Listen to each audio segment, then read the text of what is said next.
এলো বাইক নানি বেটা ওই মামু কিতা দরকার?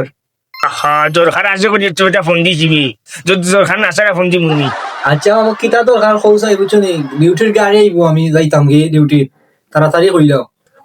ভাই একটু সময় যে মামুরে কইছে যে ও খরচাইলো এটা আমিও রুয়া লাগাইছিলাম ও যে হইয়া রুয়া ও গুঞ্জারে বাবা টাকা পয়সা কিছু লাগে বুঝছিস নি ওন দিতে পারেন মামুরি টাকা গুণ বেতন তো আমি এই মাসের বেতন তো বাড়ি দিয়ে দিলাম, আর তোমারও কিছু দিছিলাম। আর এই মাসের আগামী মাসের বেতন তো মাসের 10 তারিখ দিব বুঝছো নি? বেতন এখনো পাইছি না, আর তো টাকা পয়সা নাই বুঝছো না। এই রে গুণ মন বড় টাকালে না নিয়ে এটা বেতন তো গানি লাগে না তুই তুই দিবি নি খো মামুরি টাকা গুঞ্জা দরকার আমার টাকার আনিলে তুই তো কইলাম না রে বাবা ওখান মামু তোমার যে টাকা দিতাম বুঝছো নি, এই মাসের বেতনও পাইছি না, তুমি তো খুঁজলেও আমি না করি না বুঝছো নি। আগামী মাসও দিমুনি আমি, ওখান কোনো হান থেকে আইনা চালাইলেও।